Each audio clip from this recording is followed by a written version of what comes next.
12, le verset 32 et Matthieu.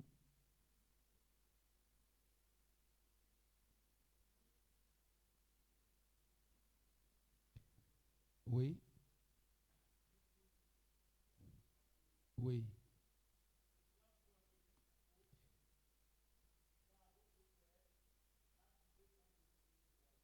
On reprend. Oui. Encore.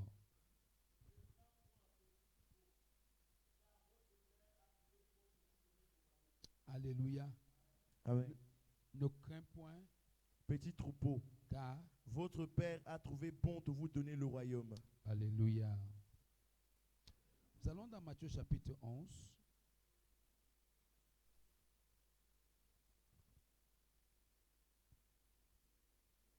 Matthieu 11, Oui. à partir du premier verset. Oui. Lorsque Jésus eut achevé de donner ses instructions à ses 12 disciples, il partit de là pour enseigner et prêcher dans les villes du pays. Jean, ayant entendu parler dans sa prison des œuvres du Christ, lui fit dire par ses disciples, « Es-tu celui qui doit venir, ou devons-nous en attendre un autre ?» Jésus leur répondit, « Allez rapporter à Jean ce que vous entendez et ce que vous voyez.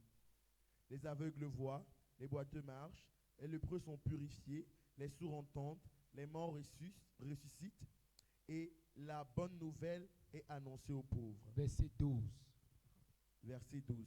Oui. Depuis le temps de Jean-Baptiste jusqu'à présent, le royaume des cieux est forcé, et ce sont les violents qui s'en emparent. Alléluia. Il dit depuis le temps de Jean-Baptiste, le royaume est forcé et ce sont les violents qui s'en emparent. Que Dieu soit béni. Merci Père pour ta parole. Au nom de Jésus. Amen. Assieds-toi sur la tête de l'ignorance.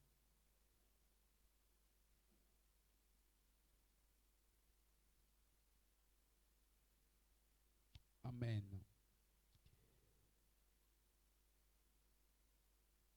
Alors, bien aimé, ce soir, nous parlons de la mentalité du royaume.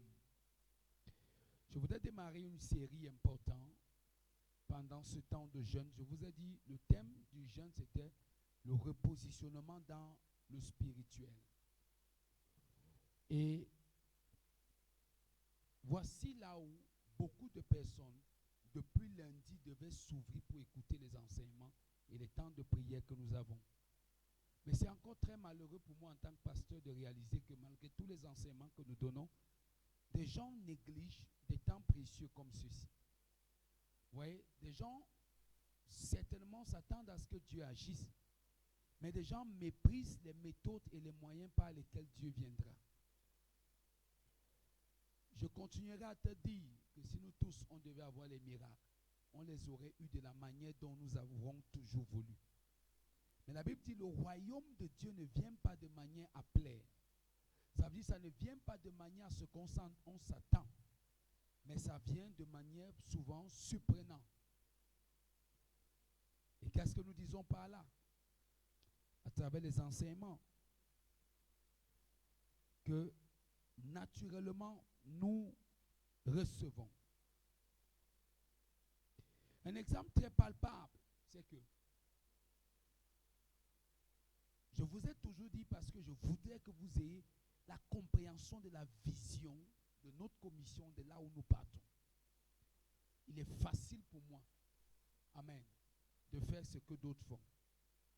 Automatiquement pour dire, de bousculer de la méthode que tout le monde bouscule. Mais ma plus grande bataille, à travers les enseignements, c'est pour ça que notre slogan c'est transformer des vies pour transformer le monde. Donc le plus important, c'est de transformer les gens. Et cette transformation passera certainement par la bataille avec les mentalités en face, les conceptions en face. Amen. Dès demain, vendre l'eau n'est pas un problème pour moi. Je fais les miracles. Prophétiser n'est pas un problème pour moi. Tu ne peux pas dire que tu ne vois pas des prophéties. Je peux. C'est pas compliqué. Peut-être on va dire c'est pas compliqué. Je dis je peux. Même demain, je peux commencer à vendre. Ce n'est pas un péché de vendre l'eau. Ce pas un péché de vendre de l'huile. Mais c'est un choix. On a ça. D'enseigner les gens pour affecter leur vie avec la parole de Dieu. Amen. Si tu as vraiment dit amen à ça. Parfois, des temps comme ceux-ci sont précieux. Lorsqu'on parle des temps d'enseignement de la parole, beaucoup ne les prennent. Comme j'ai dit, on a des temps de prière, mais je m'appesantis depuis lundi à offrir ton esprit sur la parole. Et je vais te montrer quelque chose ce soir à travers la mentalité. Que en fait, c'est une question que tout le monde se pose. Amen. Qu'est-ce qui ne va pas au milieu des chrétiens? Je le disais ce matin, le vrai problème des chrétiens n'est pas les miracles. Parce que Jésus lui-même a dit que si les miracles qui avaient été faits au milieu de vous avaient été faits, si Jésus dit ça de son temps, il dit au milieu des Tyr et des Sidon, il dit que certainement, en ensemble, ils seraient sauvés. Vous n'avez pas encore lu ce passage? Vous n'avez pas encore lu ça dans la Bible? Vous ne lisez pas votre Bible? Tout le monde va dire on lit. Mais je suis certain que peu ne lisent pas. Beaucoup sont ici, n'ont pas lu la Bible ce matin. Amen, amen, amen. Oh, j'ai pitié de toi. Change d'église, change de prophète. Je te donne 10 ans. Change d'église, change de prophète. C'est moi qui te dis. Je te dis ça parce que j'ai soif que tu changes. Mais comme peut-être tu penses que prie ton esprit, c'est pas ça trop, je te conseille depuis cet hôtel. Et je vais te montrer quelque chose ce soir à travers pour toi la mentalité. Que en fait, c'est en live. Je te donne 5 ans. On se retrouve. 5 ans, on se retrouve. Si ta vie a changé en dehors de tout ce qui est enseigné dans la Bible, je ne prêche plus l'évangile.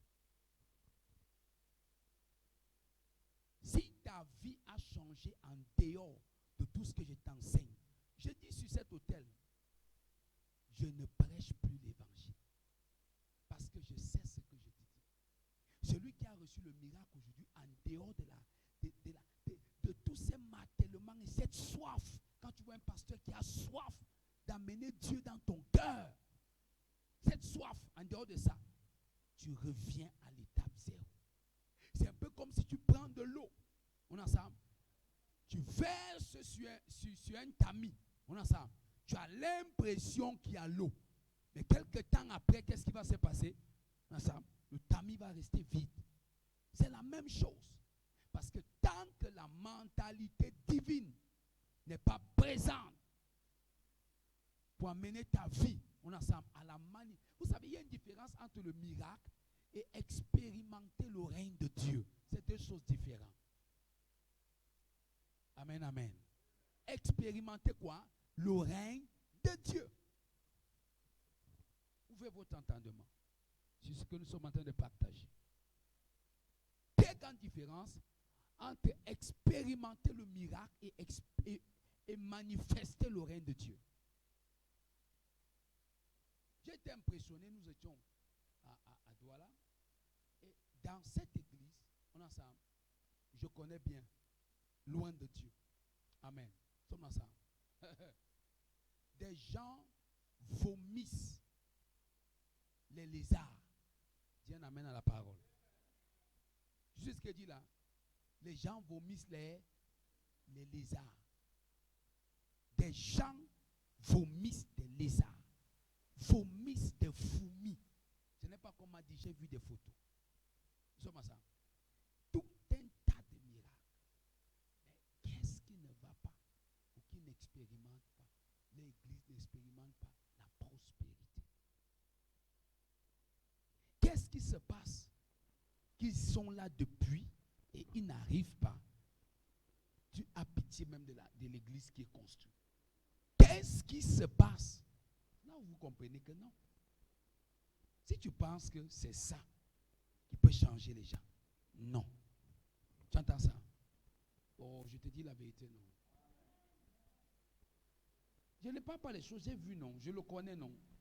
Un jour, ce papa-là va venir ici, là, non. Ça ne peut pas tenter de... Si c'est main ici, dès qu'il dit au nom de Jésus, toi-même, on va te dire que tu avais les grenouilles dans ton corps, tu vas refuser. Je te dis, ne riez pas. Je le connais bien. Amen. Je le connais correctement. Je voudrais changer votre mentalité. Que si tu penses que c'est ça qui peut faire ta vie, j'ai pitié de toi. Parce que tous ceux qui sont allés chercher des délivrances, ils sont toujours en train de pleurer les problèmes. Parce que le vrai secret de l'Église, je vous ai dit qu'on était avec Papa Rodic en réunion, il nous l'a dit clairement.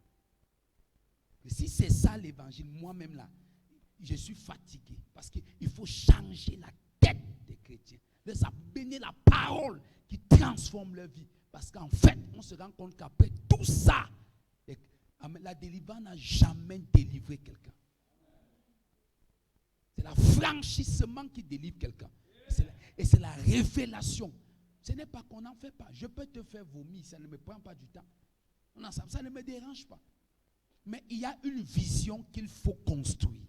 Cette vision doit passer forcément. On ensemble. Regardez, si Dieu te dit passe pas ici, regardez, suivez-moi très bien, suivez-moi bien, s'il vous plaît. Amen.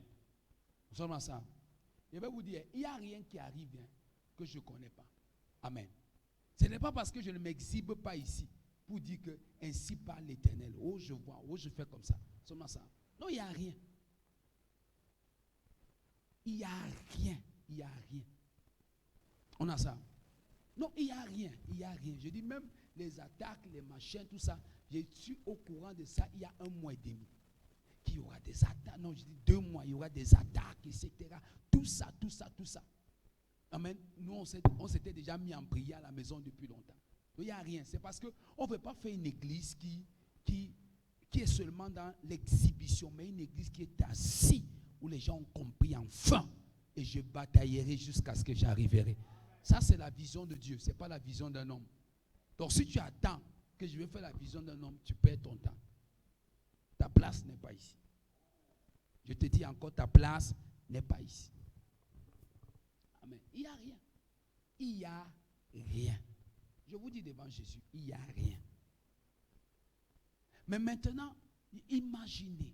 Je dis bien que je le ferai venir ici. Le papa là.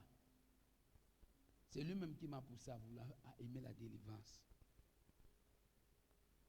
Je me rappelle à l'époque quand j'avais la famille centrafricaine, c'est lui que j'avais appelé que viens.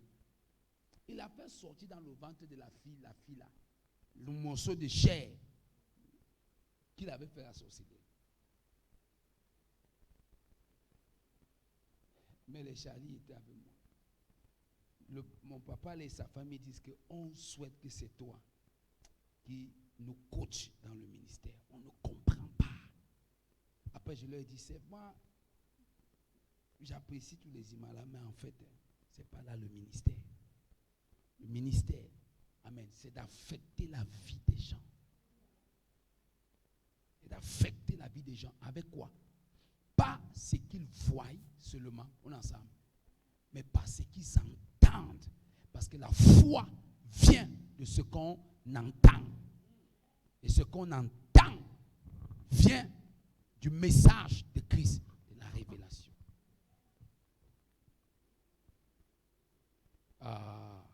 Je vous pose une autre question qui va vous impressionner. On est dans un temps de jeûne. C'est comme une retraite. Amen.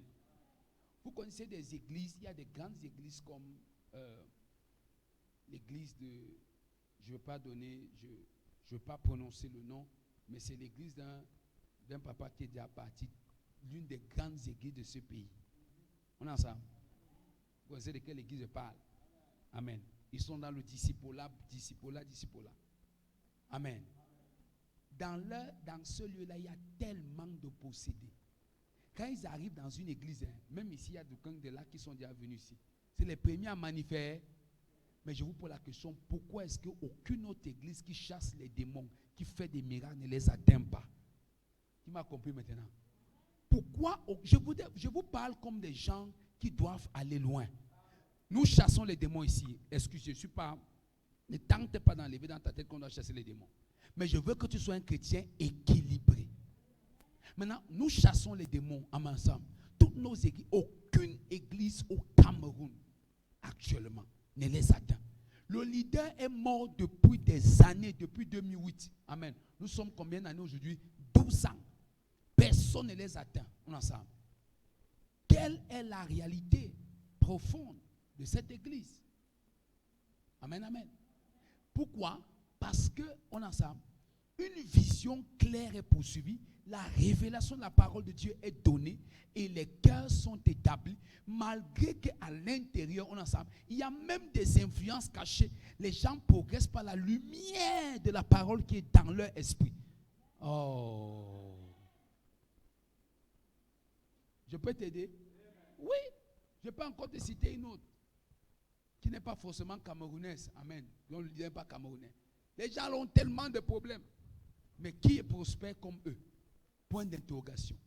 Qui est riche comme eux? Point d'interrogation. Le vrai problème, amen, seulement ça, c'est qu'il faut que ta mentalité change.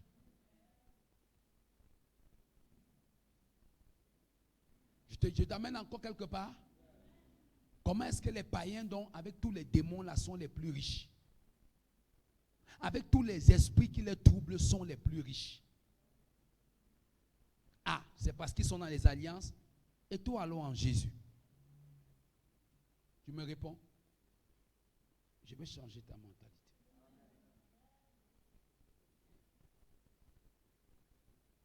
Et tu crois que comme il y a un problème, c'est parce qu'il y a un démon quelque part? Non, c'est parce qu'il y a une mentalité qui n'est pas changée quelque part.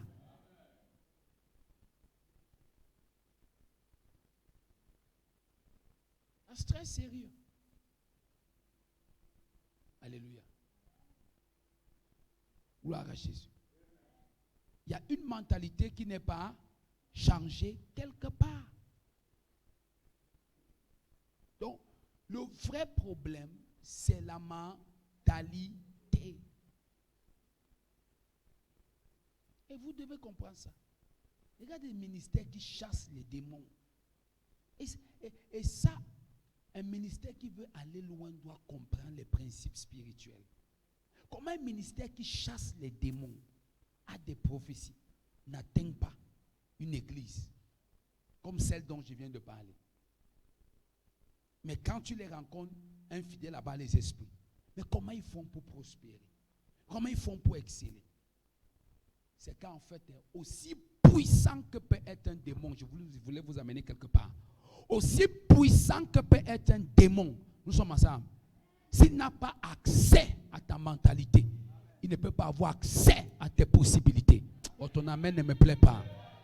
Ton amen n'a pas Jésus. Il dit aussi puissant que peut être un démon, s'il n'a pas accès à ta mentalité, il n'a pas accès à tes possibilités. Maintenant, je vous pose une seule question. Comment donc ces personnes, qu'on les voit s'agiter, en fait, c'est là où tu comprends que la délivrance n'est donc pas les agitations qu'on a dans les églises. Oh, ils n'ont pas compris ce que j'ai dit. Si donc, je vous prends un exemple, amen, à la gloire de Dieu, je respecte tellement ces églises-là. D'ailleurs, c'est même sur ça que je prends beaucoup de mes modèles. On a ça. Mais je vous pose une question. Comment une église pareille, qui n'enseigne que sur le disciple-là qu'on connaît au Cameroun, amen, ne chasse pas les démons? On a ça. Mais à des gens, les églises se multiplient, les âmes se multiplient. En fait, on ne se multiplie pas à l'image de ce qui nous bloque, mais à l'image de ce qu'on voit dans notre esprit. Oh, les gens, si, c'est trop fort mon enseignement. On se multiplie non pas à l'image de ce qui veut nous bloquer, mais à l'image de ce qu'on voit dans notre esprit. Exemple, Jacob. Le troupeau s'est multiplié à l'image de ce qu'il voyait et non pas à l'image, on ensemble, du blocage qui existait. Ça veut dire que le blocage, ça veut dire quoi? Comment se fait-il que les noirs produisent les tachetés? Le problème n'est pas le blocage génétique. Oh, que j'ai dans la parole. Le problème n'est pas le blocage génétique, c'est-à-dire que, vous savez les gènes, non? Ça veut dire que dans les gènes d'une brebis totalement noire et d'une autre brebis totalement noire, il n'y a pas les gènes de taches. C'est anormal que ça produise des taches. Ça veut dire que le fait qu'ils n'ont pas de gènes de tacheté ne peut pas produire de tacheté. C'est-à-dire que leur essence génétique de base est un obstacle à la productivité des taches. Mais maintenant, qu'est-ce qui fait qu'elle est tachetée? C'est parce que Jacob a taillé un bambou. Il a mis le bambou dans l'eau. Est-ce que je prêche ici? Ayant mis le bambou dans l'eau, suivez-moi très bien. ayant mis le bambou dans l'eau, chaque fois que les brebis, regardaient au bambou, ils étaient à l'image de la couleur que reflétait le bambou et l'eau qui est le tacheté. Ça veut dire que tu n'es pas bloqué à l'image de ce qui est dans ta famille. Tu es bloqué à l'image de ce que ton esprit voit. Sommes ensemble. Si ton esprit voit la délivrance, tu verras ta libération. Maintenant, dans beaucoup d'églises, nous chassons les démons, mais les gens ne sont pas libérés. C'est les mêmes gens qui tombent tous les jours. Pourquoi les mêmes gens tombent tous les jours? Parce qu'ils n'ont jamais vu leur délivrance. Je peux vous démontrer. Regardez par exemple, si on finit un service ici, là maintenant, une personne s'enroule ici des démons, mais à la fin, vous savez ce qui se passe? Quand il vient te voir au bureau, vraiment, pasteur, je voulais te voir. Tu lui dis, mais ok, d'accord, asseyez-vous. Quand il s'assoit, vraiment, papa, je voulais te dire que dans notre famille, les gens ne se marient pas. C'est pour ça que je voulais te voir. Mais tout à l'heure, il est tombé, non, en criant les deux. Oh, suivez-moi bien. Ne soyez pas distraits. Souvent, il y a des révélations, ça va t'échapper. La Bible dit que quand Paul prêchait, c'est parce que le paralytique était attentif qu'il a été guéri. Il y a des révélations, soyez connectés, ne soyez pas distraits. La distraction est dangereuse, surtout dans cette saison. J'ai dit ce matin quelque chose d'énervant ici à la prière matinale. Que j'ai fait les recherches. On dit pour la première fois dans toute l'humanité, on n'a jamais vu des gens atteindre 1000 milliards de dollars. Mais c'est derrière Covid-19, que les gens ont atteint les 1000 milliards de dollars, les non-croyants. Ils sont devenus riches, ça fait peur. Mais les chrétiens, où sont-ils? N'avez-vous pas été enseigné dessus? En 2018, je vous ai enseigné sur que la crise devait arriver. Et que Dieu devait, qui n'est pas au courant de ça, qui n'est pas au courant de ça ici dans cette église. À moins que tu es venu après. Amen. Tous ceux qui ont commencé cette église en 2018, j'ai prêché ça. Prospérer en temps de crise. Dieu utilisait la crise pour positionner les fils du royaume. J'ai expliqué. Bien aimé, je vais vous dire la vérité. Moi, personnellement, j'ai été tel. Depuis que l'église existe, depuis 2018, j'ai été tellement béni personnellement pendant la période de Covid-19. Moi, je t'ai prêché ça. Je ne te cache pas. Je n'ai pas peur. Moi, je marche avec Dieu. On a ça. Je suis en train de démarrer les constructions de ma maison à cause de Covid-19. Les gens m'ont béni. Je te prêchais ça, tu ne croyais pas. Je te prêchais ça, tu croyais que c'est la blague. Je suis venu ce matin énervé à partir de plusieurs révélations que Dieu m'a montées. Mais comment l'église ici ne comprend pas? Comment l'église ici ne veut pas entendre la parole? Comment elle ne veut pas saisir la pensée de Dieu? Même quand Dieu va te parler, tu veux qu'il te parle comment? Pour que tu le comprennes. Tu veux qu'il te parle comment? Comment? Moi je te dis, demain si tu veux pas t'associer avec des non-croyants qui ne connaissent pas Dieu pour dire que vraiment les pasteurs là, ils sont vraiment prospères, hein, machin, c'est eux qui volent la haine des filles. Je m'en fous parce que je suis un homme honnête et intègre et c'est Dieu qui connaît mon cœur et Dieu qui me bénit. Je vous ai prêché ça. C'est la foi qui vous manque et je vais vous changer la mentalité ce soir. Ça m'énerve même, je ne vais pas prier. Je finis, tu prends ton sac, tu pars. Si tu choisis, si tu es même fidèle encore de cette église, reviens. Tu n'es pas, ne reviens plus. Parce que ce que je vais te prêcher va vraiment choquer ton âme pour que tu changes. Je t'avais prêché ça, que quand les temps de crise arrivent, c'est là que Dieu élève ses fils. Tu n'as pas compris ça. Amen. Tu n'as pas compris. Amen. Tu n'as pas compris. Tu n'as pas compris. Tu n'as pas compris. Je pense qu'on vient te dire, mais en fait, ça va aller. Tu aimes les pasteurs qui te disent, ça va aller. Tu vois, Dieu connaît ton problème. Hein? Quel Dieu connaît ton problème? Quel Dieu connaît ton problème? Tu n'as plus de problème. Amen.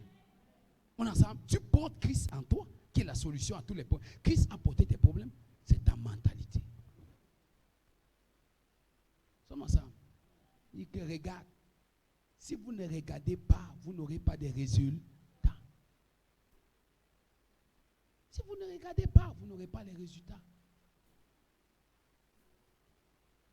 Alléluia.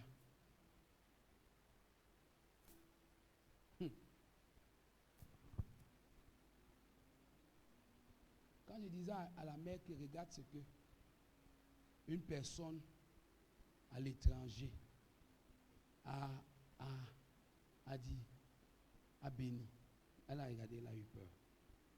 En plein Covid. personne dit, pasteur, merci pour ton enseignement. J'ai suivi ton enseignement sur comment triompher en temps de crise. Ça m'a tellement révolutionné. J'ai dit, un enfant de Dieu ne peut pas mourir. C'est la crise vient pour révéler un enfant de Dieu. Et pasteur, imagine, c'est-à-dire que ce n'est plus une grande puissance. Amen. Donc, les gens sont morts partout autour de moi. Dans mon lieu de service, pasteur, ma collègue en face de moi, son ensemble, a attrapé le Covid-19. Personne ne le savait. C'est quand on arrive tous les tests, on dit que c'est ça. Et moi, j'étais avec elle tous les jours en face. Parce que le message m'a touché. Ça dépend de toi. Amen. On prêche quelqu'un qui n'a même pas quoi manger au Cameroun. Au lieu de croire la parole, il peut faire encore fuir, aller se fermer pour que toutes les petites opportunités qu'il avait meurent une fois. Et puis j'entends vraiment Dieu nous a oubliés. Hein. Les temps de crise, hein. Dieu nous a oubliés. Hein. Dieu nous a oubliés. Shabakatabalaya. Réveille-toi. Il dit, petit enfant, réjouissez-vous. Car votre Père a trouvé bon de vous donner le royaume. Petit troupeau, ça veut dire peu importe le nombre que vous êtes. Si vous avez le royaume, vous avez la domination. Et Matthieu chapitre 11, 12 va dire quoi? Le royaume de Dieu pour les violents.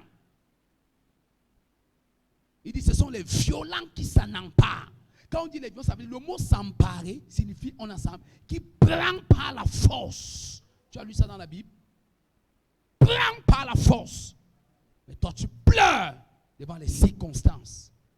Satan te met à genoux devant les circonstances. Amen. Il y a un problème de mentalité. Et je parle de la mentalité du royaume. C'est-à-dire que le message ici va affecter ta mentalité. Donne-moi un amen qui a Jésus.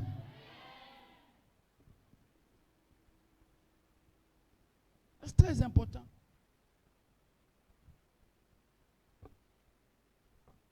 Frère, je prie pour nous tous que nous saisissons cet enseignement. Le royaume parle de l'extension du règne de Dieu sur la terre des hommes. Chaque fois qu'on parle du royaume, amen, de Dieu, on parle de l'extension du règne de Dieu. On est ensemble sur la terre des hommes. C'est pour ça que Jésus était très conscient de l'impact du royaume. Dans le livre de Actes chapitre 1 à partir du verset 3, et la Bible dit qu'avant que Jésus fût monté au ciel, l'ascension de Jésus, la Bible dit qu'il a enseigné sur tout ce qui concerne le royaume. Pourquoi? Tout ce qui concerne le règne de Dieu, mais la Bible ne mentionne pas les enseignements qu'il a donnés. Mais on dit qu'il enseigna, Actes chapitre 1, le verset 3, qu'on nous affiche ça à l'écran. Actes chapitre 3, le verset 1. Actes chapitre 1, le verset 3.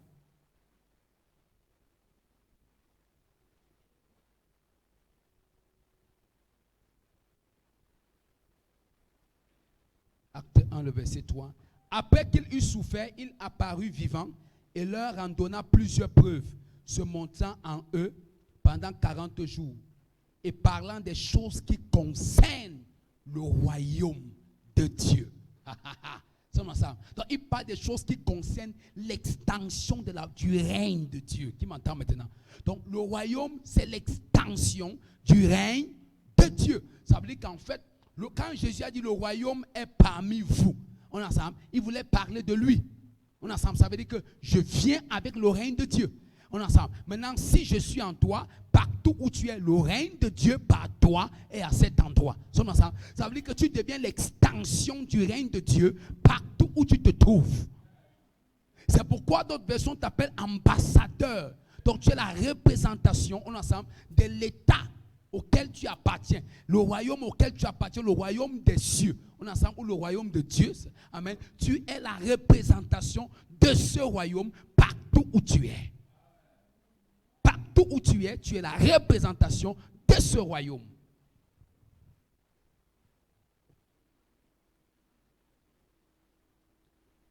Maintenant, est-ce qu'il y a une différence entre le royaume des cieux et le royaume de Dieu? Non, mais en réalité, c'est la même chose.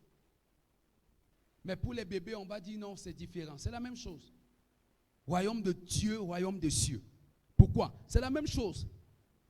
Jusqu'à ce que nous réalisons que le livre quel livre parle le plus du royaume des cieux? C'est le livre de Matthieu.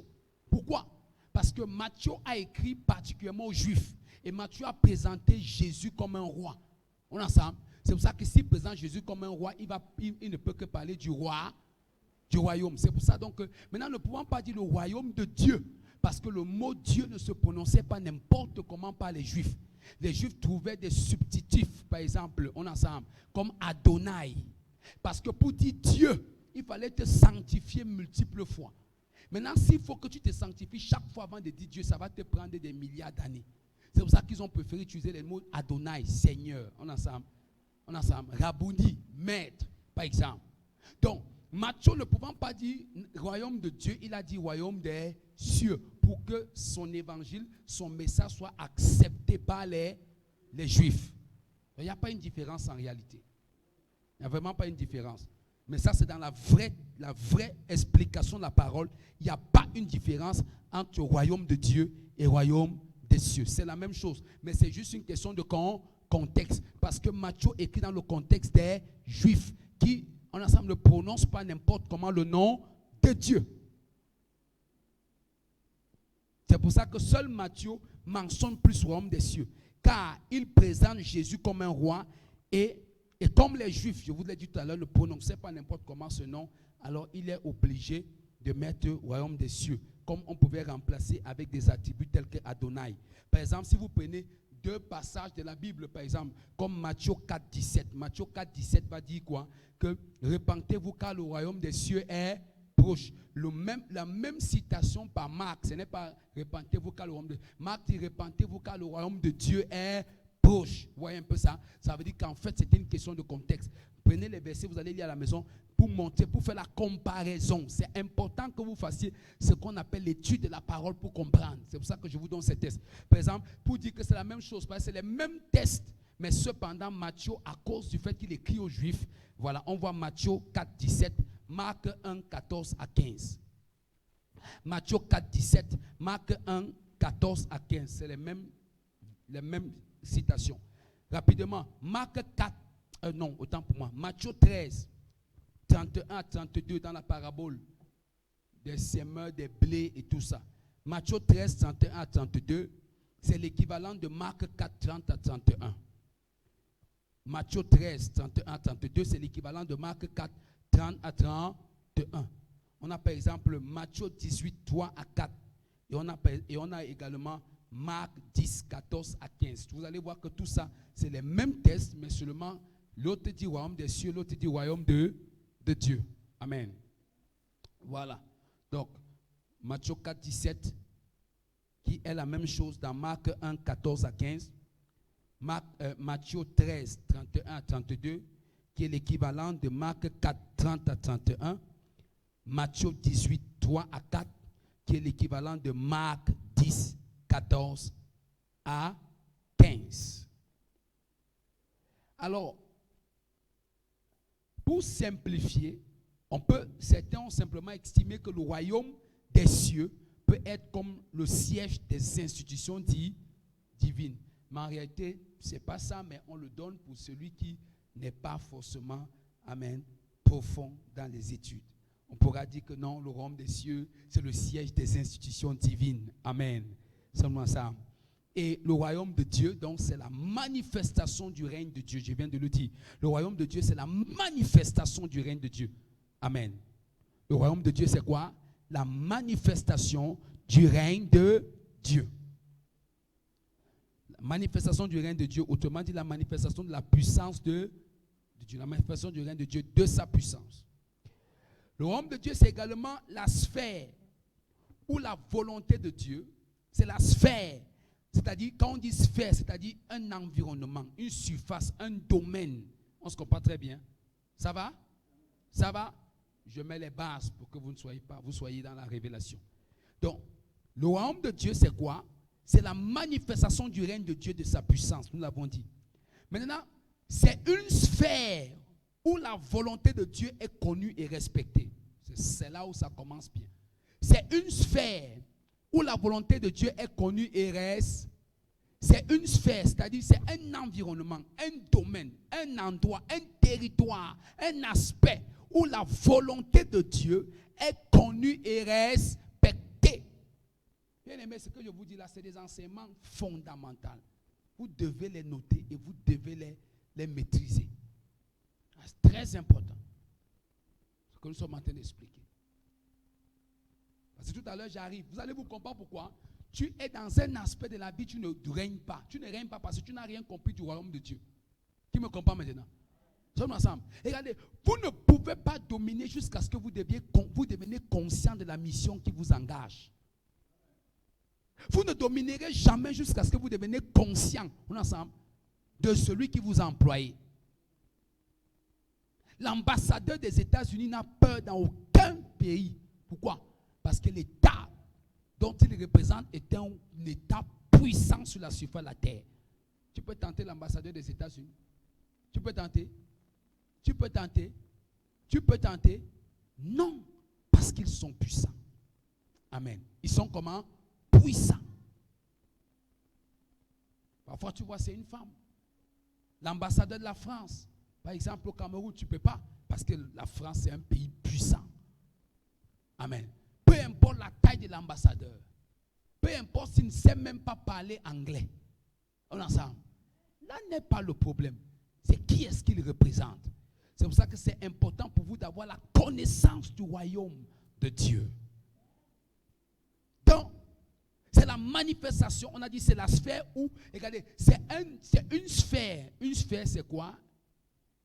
Un espace, un endroit où la volonté de Dieu est connue et respectée. Ça veut dire que par toi, les gens connaissent quelle est la volonté de Dieu dans ce domaine-là, on est ensemble, et la respectent. C'est très important. Je prie que pour ce 3e jour de jeûne, on est ensemble, le Seigneur te fasse extrêmement grâce de ce que tu entends. Le royaume, c'est également l'étendue du règne de Dieu, de son autorité et de sa domination. C'est l'étendue du règne de Dieu, de son autorité et de sa domination. Ça veut dire que le royaume est également l'étendue du règne de Dieu. Ça veut dire que le règne de Dieu s'est étendu dans le domaine des affaires. Le règne de Dieu s'est étendu dans le domaine de la politique, par exemple. Le règne de Dieu s'est établi dans le domaine du commerce. Donc, on regarde un commerçant dans ce domaine-là. On a ça. Le règne de Dieu est en lui. On se comprend très bien. Nous sommes ensemble. Le règne de Dieu est en moi et c'est moi qui le transporte dans une sphère. Je le transporte dans un endroit. Je le transporte dans un territoire. Qui m'entend très bien. Ça veut dire quoi? C'est très simple. Ça veut dire que si je suis politicien, on est ensemble, parce que Dieu règne dans mon cœur, on est ensemble, partout où je pars, j'impose le règne de Dieu à cet endroit. Comme politicien, comme commerçant, comme footballeur, comme photographe, on est ensemble. Comme technicien, je ne sais dans quel domaine, comme homme d'affaires, comme businessman, on est ensemble. Oh, est-ce que je prêche ici là? Partout, même si tu es Bayam Salam, même si tu es bonne, le problème n'est pas d'être bonne. Le problème, c'est d'être ensemble. Le problème, c'est de manifester le règne de Dieu. Le problème, c'est de manifester le règne de Dieu. Peu importe ce que tu es. Tu peux être bonne, mais tu manifestes ce règne. Tu le transportes dans un domaine. Tu le transportes dans un territoire. Je connais une soeur qui était bonne ici au pays, dans la maison d'un général. On est ensemble. S'il te plaît, en charge de la gendarmerie. Tu imagines? On est ensemble.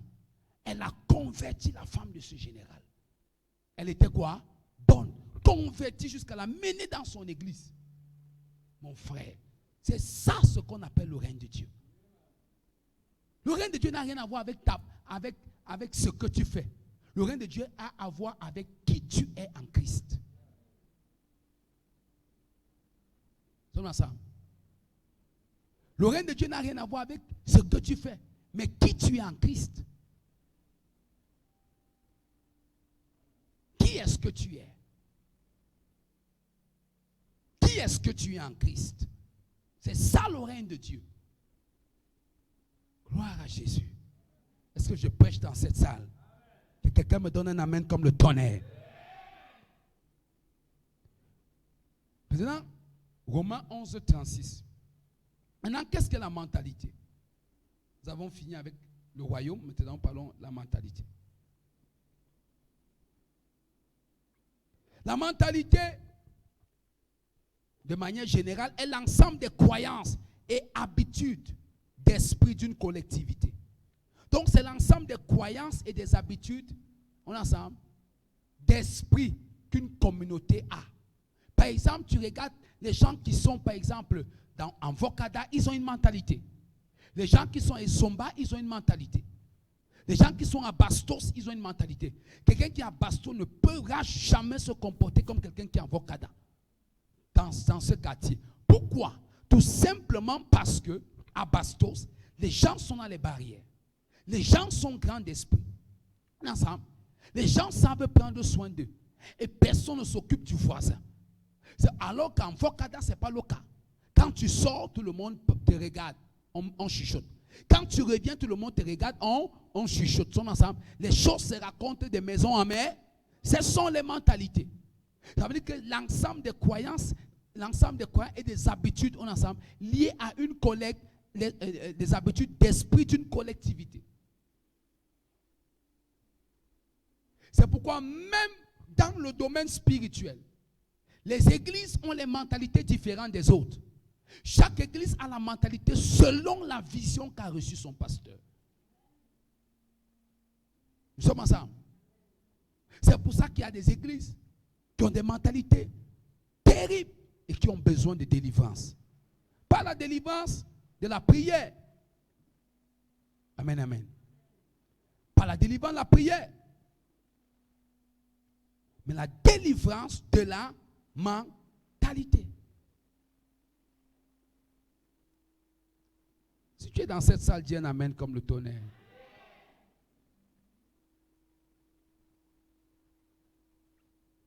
Gloire à Jésus. Je peux continuer? C'est très important. Donc, disons encore ceci. Parlant de la mentalité.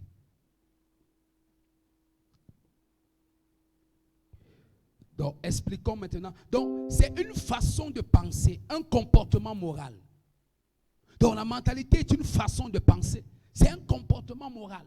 Donc, quand tu vois des gens une façon de penser, ensemble, ils ont un comportement moral, on appelle ça une mentalité. Je prie les jeunes, suivez ces enseignements, notez-les. Ne pensez pas que vous avez la vie devant vous. Vous avez plutôt les opportunités devant vous. Notez ces enseignements. Nous, quand on était tout petits, on notait tous les enseignements qu'on donnait à l'église. J'avais toujours mon cahier depuis l'enfance. Très important. Demain, vous aurez besoin de ces enseignements quand vous serez face aux réalités de la vie.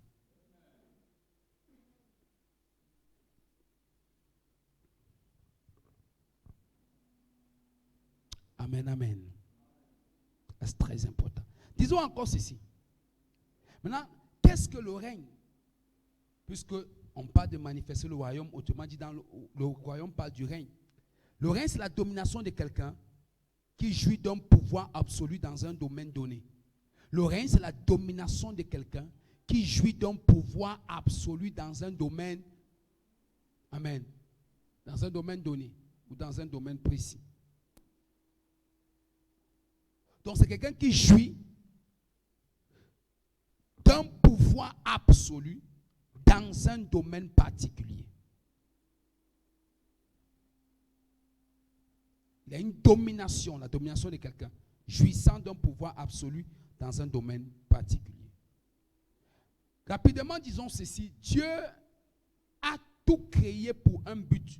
Même nos pensées sont pour un but. Parce que nous parlons de mentalité. Suivez-moi très bien. Si nos mentalités ont été créées pour un but, à quoi servent donc nos pensées? Si Dieu a créé même les pensées pour un but. Disons ceci. Nos pensées sont le point de communion, de contact et de réception de tout ce qui émane du monde invisible ou spirituel. les pensées sont comme un point de communion, de contact et de réception de tout ce qui émane du monde invisible ou spirituel. C'est comme un point de communion, de contact, on ensemble, et de réception de tout ce qui émane, on ensemble, du monde invisible ou spirituel. Ça veut dire quoi? Ça veut dire que tes pensées sont comme le pont qui te met en communion avec, on ensemble, le monde spirituel ou le monde invisible. Oh, bien aimé. Te met en contact avec le monde spirituel ou le monde invisible. C'est ça les pensées. Quelqu'un dans cette salle? Oh, donne-moi un amen ici.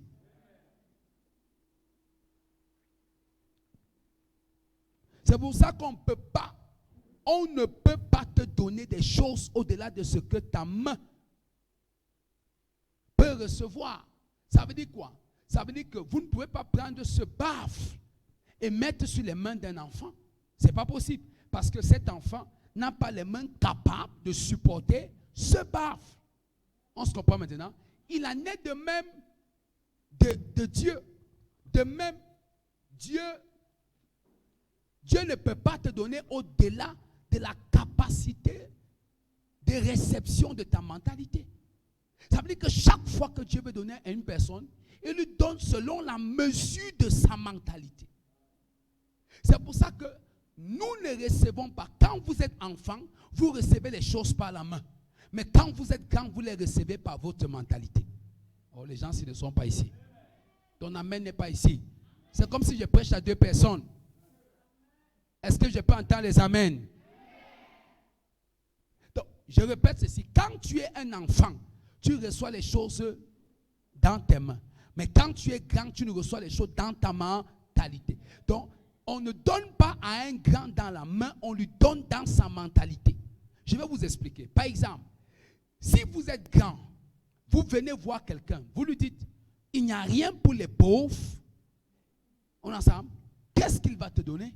Il va te donner 1000 francs. Pourquoi? Parce que tu es venu avec la mentalité de pauvre.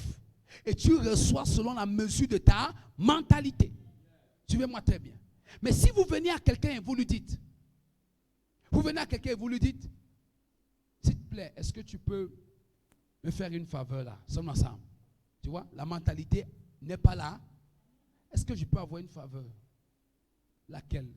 Bon, j'ai besoin d'un peu d'argent pour faire telle ou telle chose. On a ça. Amen. S'il ne t'a rien donné, c'est combien? 5000. Pourquoi? Parce que tu reçois non pas selon la mesure de tes mains, mais selon la mesure de ta mentalité. Très important. Certains de vous, tout ce que tu as reçu jusqu'ici dans ta vie, si tu observes, n'est pas à la mesure de tes mains, mais est à la mesure de ta mentalité. Est-ce que je prêche dans cette salle? Donne-moi un amen comme le tonnerre. Change ta mentalité. Dieu ne vous donnera les choses qu'en fonction de ce que vos pensées peuvent saisir ou accepter. Ça veut dire que tout ce que Dieu te donne, c'est en fonction de ce que ta pensée peut saisir ou accepter. C'est pour ça que je vais te révolutionner ce soir. Est-ce que je prêche dans cette salle? Le vrai problème, c'est ça.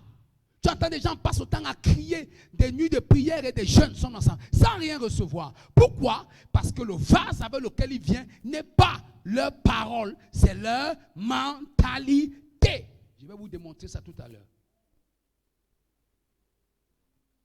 Amen, bien aimé. On change sa vie en changeant sa mentalité.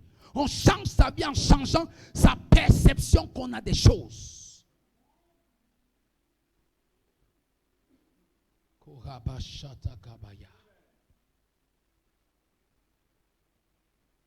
Alléluia.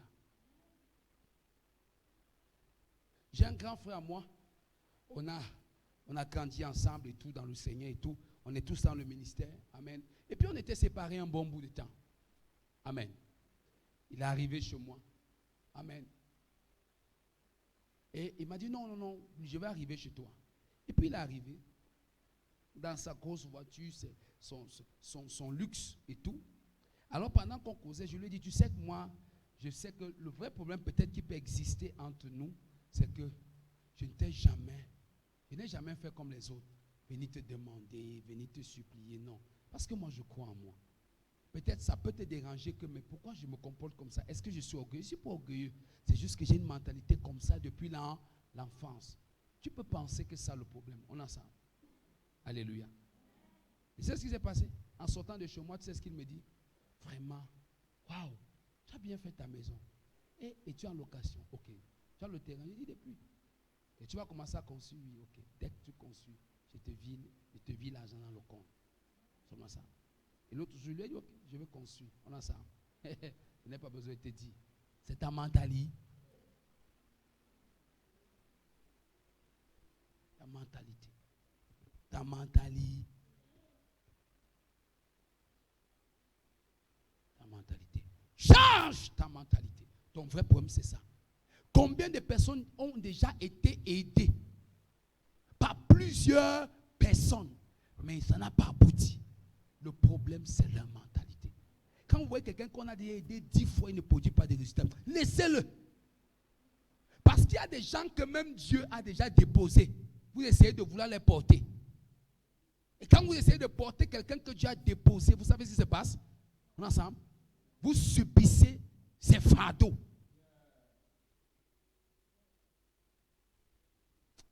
Il faut changer la mentalité des gens.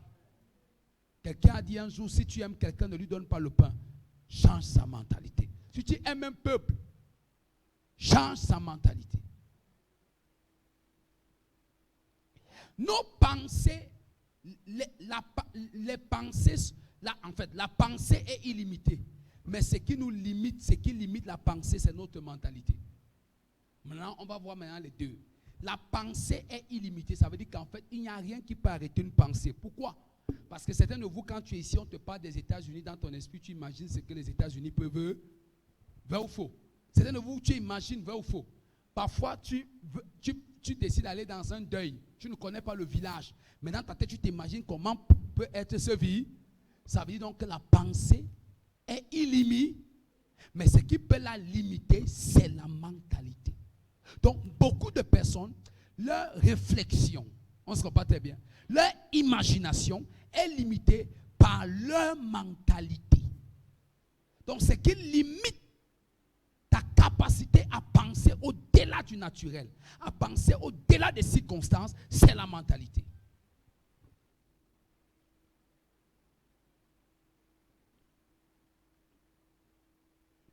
Donc, c'est pourquoi notre mentalité est façonnée par nos croyances, nos origines, notre environnement autant pour moi, notre éducation. Et les conséquences, c'est qu'elle façonne nos pensées et affecte nos réactions face aux situations. Ça veut dire que, en fait, ta mentalité est façonnée par tes croyances, tes origines, ton environnement, ton éducation, et a une conséquence sur ta façon de penser et de réagir face aux situations. La mentalité joue un rôle de récipient, de filtre. Ça veut dire quoi? Ça veut dire que tout ce qui vient dans ta vie est filtré par ta mentalité. Tout ce qui vient dans ta vie est conséquent du récipient qu'est ta mentalité. Alors il faut aider. Si tu veux aider un homme, change sa mentalité. Ne lui donne pas l'argent. Ne lui donne pas, je vous dis, ne lui donne pas de l'argent. Tu seras en train d'investir sur un fossé. Tu seras en train d'investir sur un ravin. C'est un peu comme si tu prends le peu que tu as, tu viens investir dans le vide de sa mentalité. C'est pour ça que je connais une histoire très vraie. Ce n'est pas un mensonge. Dans un village à l'époque au Nigeria, tous les villageois se sont rassemblés et sont allés dire aux Igwe que dans nos villages, il y a beaucoup de ressortissants riches. S'ils ne nous aident pas, ils ne vont plus mettre le pied sur le village. C'est trop. Ils viennent ici avec les grosses voitures. Alors on est allé leur dire, il y avait même des milliardaires qui sortaient de cette zone. Le chef, le Igwe, vous savez, ils sont très respectueux à leurs origines, il les a rassemblés. Il a fait une réunion, il a dit, voilà, le village me menace ainsi que quand on vient, c'est toujours chez moi qu'on vient. Alors ils ont dit, il n'y a pas de souci. ils ont mis tous leurs moyens ensemble. En fait, ils ont fait des fonds de collecte entre eux. Alors, chaque villageois a eu 3 millions, moins de tout en disant à l'époque, parce que le Naira était très puissant. Donc, en disant, on convertissait en francs CFA, ça faisait 3 millions de francs CFA. Que chaque villageois, donc, dans la petite contrée, chacun a eu, ils ont partagé. Que, ok, débrouillez-vous, faites des petits corps, faites des petites activités, on est ensemble. Le lendemain, beaucoup d'entre eux sont partis acheter les Mercedes. Vous savez que ça coûte moins cher au Nigeria. Amen. Ils sont allés acheter les Mercedes, ils ont mis le carburant. Où est la mentalité? Pour que subitement on dise aussi qu'ils ont la voie. Ça, c'est la mentalité. Et ça n'a pas fait 3 mois, les voitures étaient garées devant les maisons. La plupart des gens qui ont acheté les voitures. Peu ont investi. Peu ont réfléchi autrement. Voilà la mentalité donc du pauvre. Le pauvre pense que le bien-être réside, on ensemble, dans le plaisir qu'il donne à son homme extérieur. Pourtant, le riche sait que le bien-être réside dans l'investissement qu'il fait, on ensemble, à profit lointain. Le pauvre aime l'immédiat. C'est pour ça que regardez parfois, quand vous croisez quelqu'un, on ensemble, qui a une mentalité de pauvre, tout ce qu'il pense, c'est ce qu'il va entrer dans son ventre. C'est très dangereux. Extrêmement dangereux. Amen, amen. Tu es avec moi ce soir? Suivez-moi très bien. Donc, la mentalité est comme un récipient. Vous recevez selon la mentalité que vous avez. Ça veut dire que vous ne pouvez pas obtenir plus que la base que propose votre mentalité. Vous ne pouvez pas recevoir plus que ce que propose votre mentalité. Vous ne recevrez qu'à la mesure de la proposition de votre mentalité. C'est pour ça que vous allez voir tous ces grands hommes que vous voyez. Quand vous venez vers eux, on est ensemble, ils vous étudient par votre mentalité. Tu arrives comme ça. Vraiment, je suis là. Ça fait 5 jours, mon enfant n'est pas à l'école. Ça fait combien de jours sommes ensemble? Il ne te donnera jamais. Il va sortir un peu, il t'étend. Mais si tu arrives, tu dis, regardez, quand tu arrives, tu viens voir un oncle qui a beaucoup d'argent. Dès que tu lui dis, tonton, tel est là, oui, tu sors, tu t'assois. C'est quoi? Oncle, je suis venu te voir. Pourquoi? Vraiment, j'ai un projet. Je voudrais être soutenu. Amen. En ce moment, il sait que tu réfléchis. Un autre arrive, on a ça, demander l'argent. Parce qu'il espère revenir demain, demander l'argent. C'est pour ça que l'église est remplie de personnes qui mendient. Nos églises de réveil. Pourquoi? Parce qu'ils se cachent derrière la communion fraternelle. Ils se cachent derrière les frères. Une même personne demande à 10 frères. Il demande au Dieu, dès que tu l'as donné, l'autre ne sait pas qu'il a demandé. Demain, maintenant, il ne sait plus comment faire. Il peut demander à l'autre, ainsi de suite. Tu as une mentalité qui va te laisser pauvre. Et dès que ces gens de personnes découvrent qu'on le connaît déjà comme ça, tu le vois, il change d'église. Changez la mentalité. Changez la mentalité. Changez la mentalité. Changez la mentalité. Gloire à Jésus. Est-ce que je prêche ici? Donne-moi un amen comme le tonnerre. C'est pour ça que Matthieu chapitre 4, le verset 17 dit quoi? Repentez-vous, car le royaume de Dieu est proche. On a ça. Pourquoi il dit repentez-vous, car le royaume de Dieu est proche, ou le royaume des cieux est proche? Le mot repentance vient du mot grec métanoïa, qui signifie changer de mentalité, changer de manière de penser, car le règne de Dieu est proche. Ça veut dire que le règne de Dieu ne peut pas être manifeste dans la vie de quelqu'un qui n'a pas changé sa mentalité. Si tu ne changes pas ta mentalité, tu ne pourras pas régner. Parce qu'il faut une mentalité pour régner. Il faut une mentalité pour être au-dessus. Il faut une mentalité pour dominer. Il faut une mentalité pour démontrer. On a ça. Que le règne de Dieu est en soi. Si tu avais moi, dis un amen ici. Oh, est-ce que je prêche ici? Il faut quoi? Une mentalité. Oh, donne-moi un amen comme le tonnerre. Kabashata kabaya. Repentez-vous, changez de manière de penser, changez de manière de voir les choses. On ensemble, changez votre mentalité, car mon règne, car ma domination est proche. Par vous, je vais régner. Mais comment pourrais-je régner si ton système, on ensemble, de tes croyances, le système de tes expériences passées, le système de tes échecs, on ensemble, le système de tes déboires sont encore présents en toi? Ce n'est pas possible. Parce que je ne peux pas faire une chose nouvelle, on ensemble, sur des choses anciennes. C'est pour ça qu'il dit qu'on ne met pas du vin nouveau dans des vieilles outres. On ne met pas une mentalité nouvelle. On ensemble. Ça veut dire que Dieu ne peut pas déverser là où il y a une vieille mentalité. Il faut une mentalité renouvelée pour des choses nouvelles. Est-ce qu'il y a ton amen ici? Est-ce qu'il y a ton amen ici? Donne-moi un amen qui a Jésus. Il n'y a qu'une seule personne qui dit amen. C'est comme si le message là te touche et ça te choque à la fois. C'est très important. Ça veut dire quoi? Moi, par exemple, moi je veux déverser en abondance, mais le vase que tu me proposes est petit.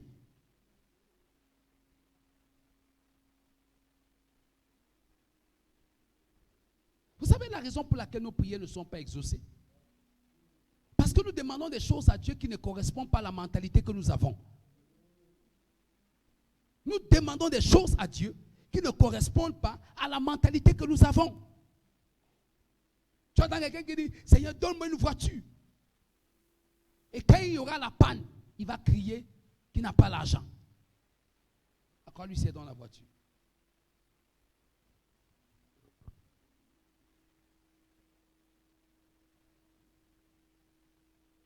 Alléluia.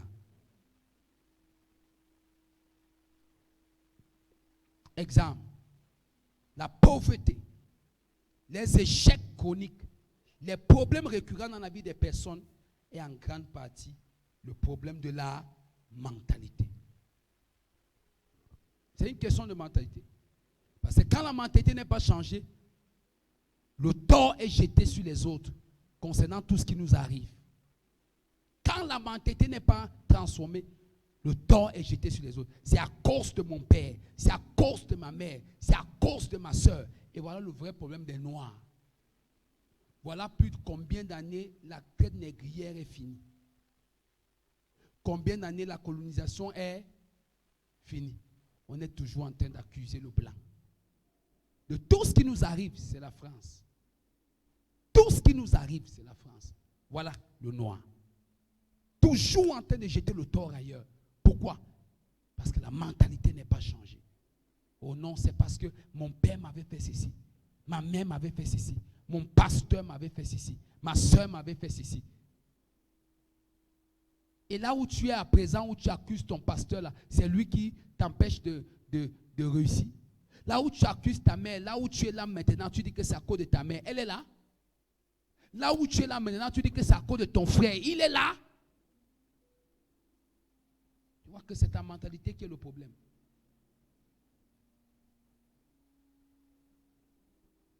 Frère, vous devez changer votre mentalité. Quand la mentalité n'est pas changée, on pense que c'est la réalisation des autres qui est meilleure. C'est pour ça que vous allez voir, c'est ce que nous vivons en Afrique. Parce que la mentalité n'est pas changée, on pense que c'est en allant en Europe qu'on réussit. C'est pour ça que les gens sont prêts à se jeter dans la mer en espérant qu'ils vont réussir. Quand la mentalité n'est pas changée, on pense que ce que les autres ont, nous les méritons. Sommes-nous ensemble? J'ai vu un noir qui est en Europe, une vidéo qui a été virale sur les réseaux sociaux. Il est entré dans le musée de France et il a pris un, vous connaissez ça, non? Vous avez vu ça? Il est entré dans le musée de France et il a pris un objet d'art qui est que pendant la colonisation, ça a été pris en art. Il dit que ça c'est pour nous, ça doit rentrer en Afrique jusqu'à la police vient. D'accord. Tu ne vois pas l'or qu'on prend dans ton pays. Tu ne vois pas le diamant qu'on prend dans ton pays. C'est la statuette que toi tu dis que ce sont tes croyances. Mais ils sont ici. Ils pillent l'or, ils pillent tout. Tu ne viens pas ici les stopper. C'est là-bas que tu veux les stopper. Voilà la mentalité. Quand ta mentalité est changée, tu vois, quand tu vois quelqu'un qui se plaint, qui accuse, qui est toujours en train de pleinicher, je comprends. Je peux te répondre, prier avec toi, parler, mais dans mon âme, c'est que celui-ci, il faut du temps. Il faut changer ça. Son vrai problème, c'est sa mentalité. Oh, je ne mange pas parce que. Oh, je souffre parce que. Oh, je fais ceci parce que. Oh, je fais ceci parce que. Vraiment, je ne comprends pas ce qui m'arrive parce que. Change ta mentalité. Alors, tu dis que tu es un enfant de Dieu. La même Bible que tu tiens là dit que si tu croyais en elle, que tu n'as pas ne t'inquiète de rien. Que des paroles négatives ne sortent pas de ta bouche. Parce que tu es rassasié des paroles qui sortent de ta. Pourquoi donc c'est toujours les paroles de plainte? C'est parce que ta mentalité n'a jamais été renouvelée dans les Écritures. Par conséquent, tu es un chrétien charnel qui n'a jamais connu un métanoïa en soi. Le métanoïa n'a jamais été. C'est pourquoi s'il n'y a pas de métanoïa, s'il n'y a pas. Le mot repentant ne signifie pas confesser les péchés. Jamais. C'est que vous avez raté votre école de fondement dans la vie chrétienne. La confession des péchés est un aspect, on ensemble, de la repentance. La repentance signifie en grec métanoïa, changement de mentalité. Si ma mentalité ne change pas, les choses ne changeront pas autour de moi. Est-ce que je prêche dans cette salle? Quand la mentalité est changée, on se considère comme une bénédiction pour plusieurs et non comme un fardeau. Quand ta mentalité est changée, tu sais que Dieu t'a établi en bénédiction et non en fardeau. Ta vie ne dépend pas des autres. Tu n'es pas une prise en charge. Tu es un transporteur de charge. Tu n'es pas un problème. Tu es une solution. Tu ne te plains pas. Mais tu relâches les possibilités depuis ta mentalité.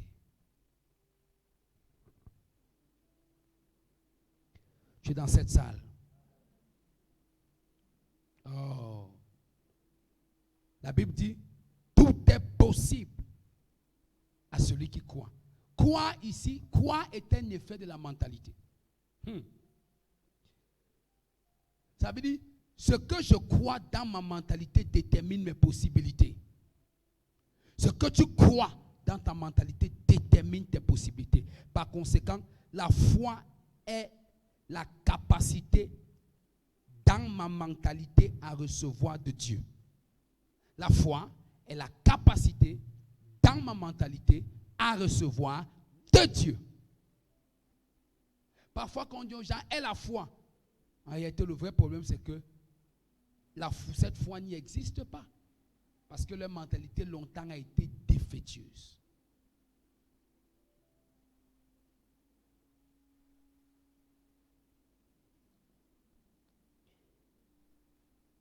Exemple, la femme à la perte de sang. Regardez la mentalité de cette femme. Cette femme s'est accroupie. Elle a dit, je refuse d'accepter l'obstacle.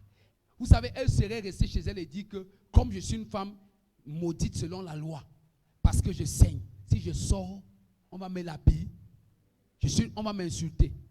Les gens m'ont dit que impur, mieux vaut que je reste. Vous voyez la mentalité?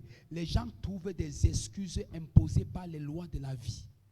Les gens trouvent des excuses imposées par des lois spirituelles de leur famille en tant que des chrétiens pour justifier leur non-résultat. Dans notre famille, il y a trop de sorciers. Dans notre famille, il y a trop de blocages. Dans notre famille, on ne se marie pas. On utilise les lois imposées par les hommes pour justifier. Vous voyez ça? Mais elle a fait quoi? Sa mentalité a été transformée. Elle a transcendé ces lois pour aller toucher le vêtement de Jésus et obtenir sa délivrance.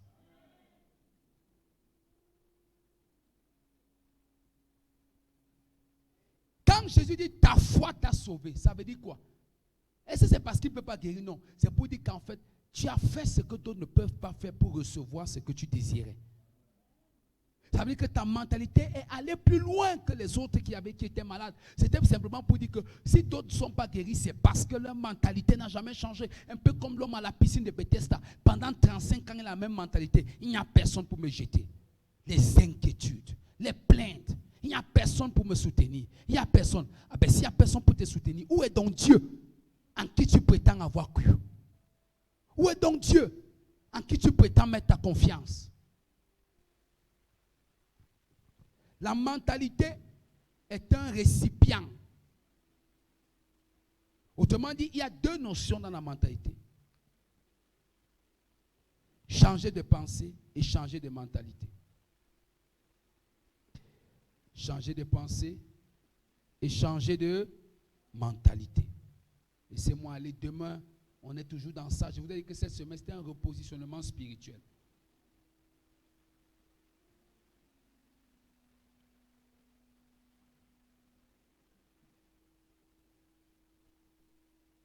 Regardez, la mentalité est là. Suivez très bien maintenant. Ce n'est plus le dictionnaire. La mentalité est la façon dont vous... Non, la mentalité est la façon dont vos pensées sont formées. La mentalité est la façon dont vos pensées sont formées.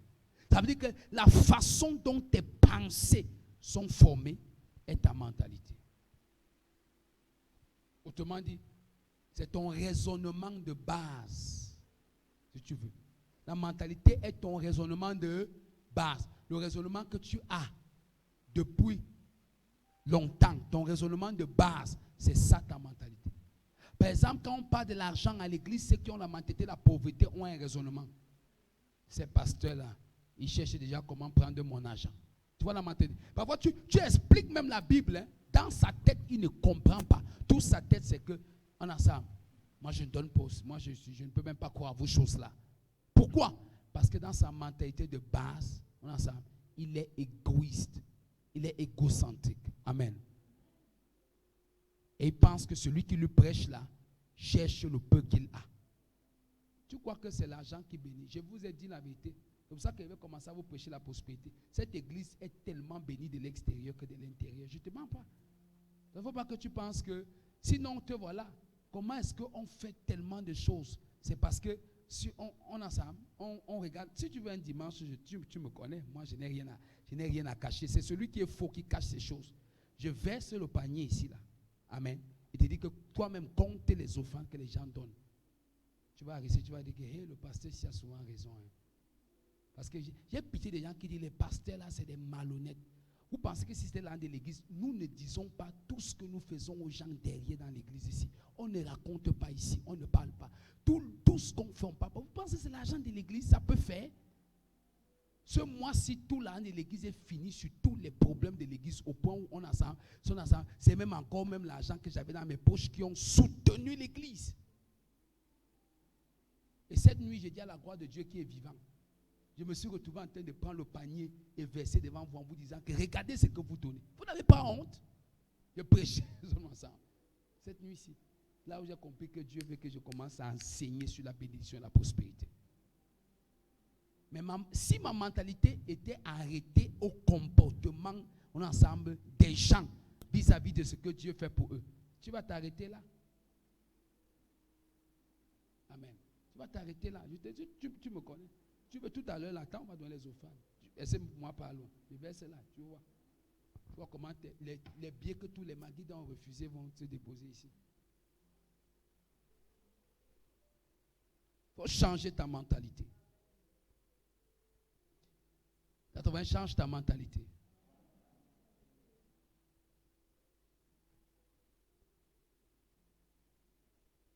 Sommes ensemble? Oui.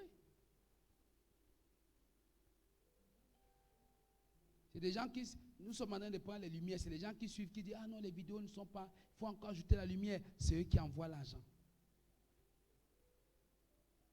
C'est ça, la mentalité. On ne pense pas que lorsqu'on te prêche des choses, ou comme, ouais, c'est pour ça que les chrétiens sont dans la mentalité retardée. Parce qu'à la base, base, ils ne voient que les problèmes. À la base, ils ne voient que les difficultés. À la base, ils ne voient que les challenges. À la base, ils ne voient que les impossibilités. Est-ce qu'on est ensemble? Ok. Regardons par exemple ça.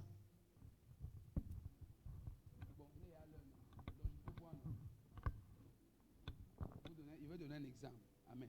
Bon, regardez. Ok.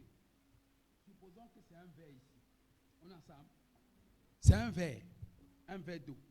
Si je te demande qu'est-ce que tu vois, bon, disons c'est une bouteille d'eau. Si je te demande qu'est-ce que tu vas me dire? Amen. Frère Michel, toi tu vois quoi? Tu vois de l'eau. Voilà. Seulement ça. Qui d'autre? Amen. Qu'est-ce que d'autres personnes voient? Hein? Une demi-bouteille d'eau. Voilà, une demi-bouteille d'eau. Maman d'eau. Une bouteille de Superman. Oui, maman, qu'est-ce que tu vois? Une demi-bouteille d'eau. Voilà, qui d'autre? Hein? Hein? Une demi-bouteille d'eau fermée. Heureusement que tu ne vois pas bien, c'est ouvert. Amen. Qu'est-ce que tu vois, frère? Une petite bouteille d'eau. Voilà. Bon, qu'est-ce que le frère Christian voit?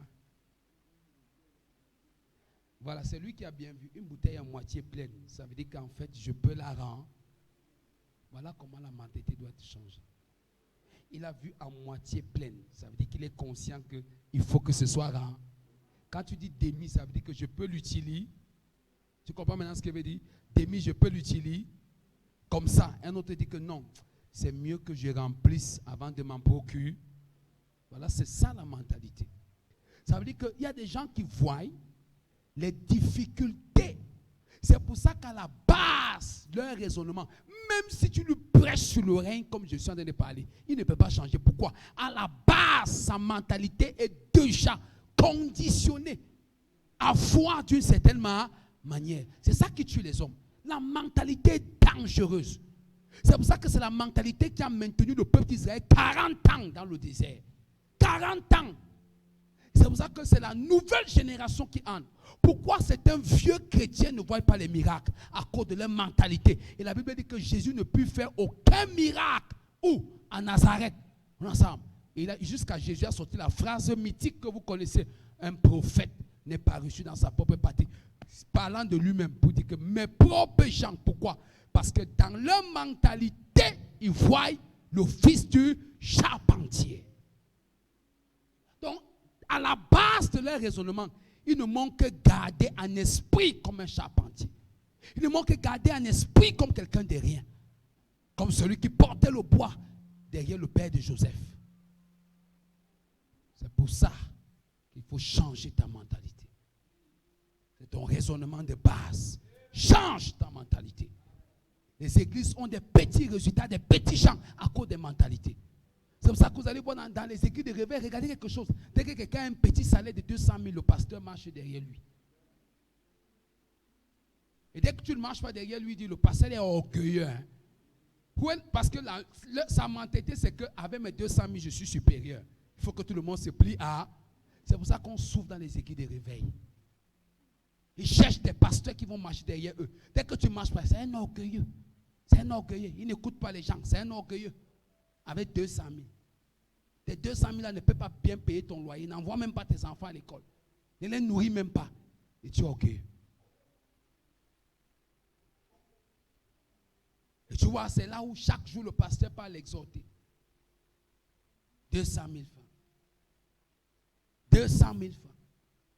200 000 francs. 500 000 francs. 1 million même. 10 millions même. Un jour, je lisais l'histoire de Pasteur Chris. On est ensemble. Quand il a voulu lancer sa chaîne, quelqu'un lui a donné plus de 50 milliards. Pendant que tu vois des gens sont là, en train de... Les francophones, que Jésus vient vous délivrer lui-même. Parce que tous les pasteurs francophones sont fatigués de vous.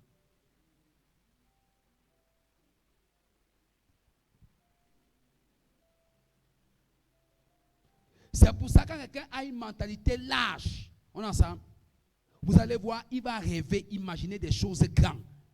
Mais quand quelqu'un a une petite mentalité, on est ensemble, il ne pourra même pas, il n'ira même pas chercher même le peu qu'il lui faut. C'est pour ça que quelqu'un qui ne croit pas à la guérison divine n'ira même pas chercher dans la prière sa guérison. Pourquoi il ne croit pas? Quand il ne croit pas à la guérison, c'est pour ça que regardez ces gens-là. Parfois, il est couché à l'hôpital. Mais comme dans sa tête, ce n'est pas que... Parfois, tu vois quelqu'un prêt à mourir, tu dis que je viens avec un pasteur. Il vient avec le pasteur, il te dit que non, moi je n'ai pas tout ça, ça va. Ce n'est pas lui le problème, c'est que dans sa tête, on ensemble, il ne croit pas, sa mentalité de base n'a jamais accepté qu'on peut prier et on est guéri. Toute sa vie, il sait que non, il y a des scientifiques, il y a des médecins, il y a ceci et cela. Ils sont autour de moi pour faire ça. Oui, ils sont autour de toi, mais laisse-moi te dire aussi, il y a des forces spirituelles. Si on peut envoyer les maladies de manière mystique, ça veut dire qu'il y a aussi une autre force qui peut enlever des maladies de manière mystique. Mais la même personne couchée à l'hôpital croit qu'on peut envoyer une maladie mystique, mais il ne croit pas qu'on peut aussi guérir. Donc une maladie peut aussi quitter de manière invisible, que comme elle vient, on ne voit pas, et elle peut aussi quitter comme on ne voit pas, à cause de la mentalité. Et des gens meurent comme ça sur le lit de l'hôpital, à cause de leur mentalité. Tu vois quelqu'un est orgueilleux dans l'ignorance. Là où tes limites, là où ta mentalité se limite, c'est là où un autre commence. Si de même là où ton argent s'arrête, un autre commence là-bas. Tu crois que dans la mentalité, là où ça s'arrête, là où même tes pouvoirs s'arrêtent pour un autre commence. Gloire à Jésus. Change ta mentalité. Change-la. Est-ce que tu vas aller loin? Est-ce que tu vas aller loin? Est-ce que tu vas aller loin? Change ta mentalité. Moi, je n'ai pas besoin de pasteur.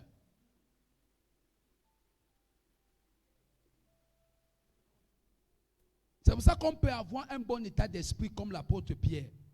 On peut même rêver, espérer marcher sur les eaux. Amen. Oui, c'est pour ça que Pierre a osé avec un état de mentalité avancé. Alors que les autres n'ont même pas pensé demander à Jésus s'ils peuvent marcher. Vous voyez les mentalités? Les deux sont dans la barque. Les autres ne pensent même pas qu'ils peuvent aussi dire à Jésus. Mais ils voient Jésus marcher, non? En ensemble. Ils ont vu Jésus faire tout genre de miracles. Mais pourquoi il n'est pas monté dans leur pensée de dire à Jésus, est-ce que nous aussi on peut venir vers toi? Parce que dans leur raisonnement de base, dans leur mentalité, on a ça, ce n'est pas possible. Qui me comprend maintenant? Ce n'est pas, qui me saisit très bien, ce n'est pas comment? Possible. Dans leur raisonnement de base, ce n'est pas possible. Mais dans le raisonnement de Pierre de base, c'est possible. Parce qu'il pense, il fallait au moins penser ça. Mais cependant, une mentalité peut être restreinte. Tu peux penser bien faire les choses, mais ta mentalité est restreinte par des expériences passées. Et ça vient neutraliser ton bon état d'esprit. Voilà ce qui se passe avec Pierre. Beaucoup de gens ont des bonnes pensées, mais voilà la différence. Donc, c'est leur mentalité qui neutralise ces bonnes pensées.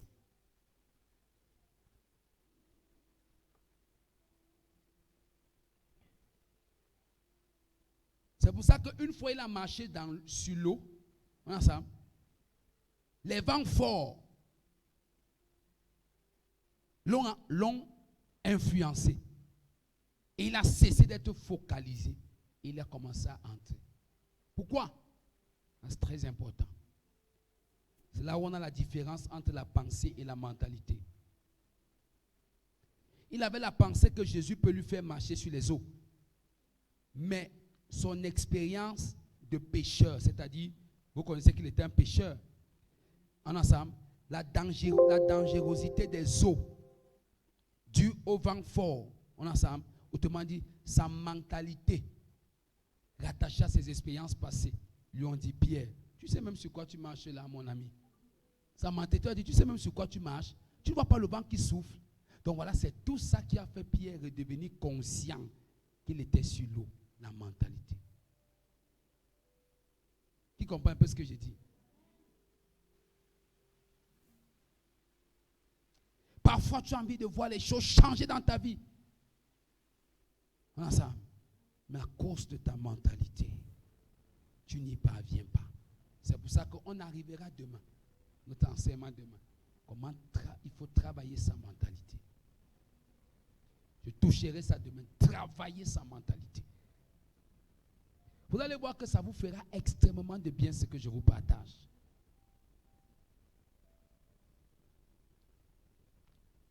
Même si ce soir on ne priait pas, je suis sûr qu'il y a des choses extraordinaires que je t'ai dit.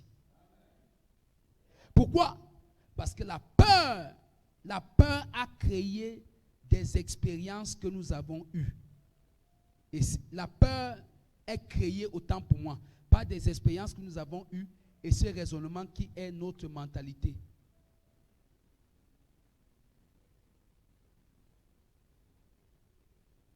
C'est pour ça que la mentalité est une voix sourde. Donc la mentalité ensemble, c'est quelque chose qui ne se fait, qui n'est pas très visible, comme la pensée. Parfois tu dis, tu penses. Tu vois souvent quand tu penses, non? Tu étais peut-être en train de travailler, non? On est ensemble. On se comprend? Amen, amen. Tu travaillais subitement. Il faut que je mange. Amen. C'est la pensée de manger qui est venue. Pourquoi? Parce que la pensée est un peu très ouverte. Elle est un peu très expressive. Amen. Mais la mentalité est comme une voix sourde. C'est-à-dire qu'elle est comme sourdine, on ne ressent même pas. Mais elle fait des dégâts. Qui me comprend maintenant? Par exemple, comme Pierre, il marche sur l'eau. Amen. Sa pensée lui dit, demande à Jésus, est-ce que je peux marcher? Voyez un peu ça. Jésus, est-ce qu'il peut marcher? Viens, Pierre. Maintenant, on ensemble, il marche. Après, les vents qui soufflent là, c'est dangereux quand tu es dans la mer. Sommes ensemble. Voyez un peu la mentalité. Cette petite voix-là cachée qui lui dit, est-ce que tu sais même où tu es, mon gars? Où est la mentalité? Pourtant, la pensée dit, est-ce que je peux marcher? Mais la mentalité dit, est-ce que tu sais même, mon gars, sur quoi tu marches? Mais tu es un pécheur. Tu sais qu'à ce moment-ci, l'eau est très dangereuse. Sommes ensemble. La marée est très haute. Voilà la mentalité. Parfois, on est ensemble. On prêche comme on prêche. Dans ton esprit, on dit, c'est possible, oui. Dès que tu dis oui, tu entends une voix soudaine qui dit, ces pasteurs-là parlent très bien. C'est ta mentalité. C'est elle qui s'exprime. Mais elle utilise, on ensemble. C'est-à-dire que ta mentalité utilise la voix de l'incrédulité pour te parler.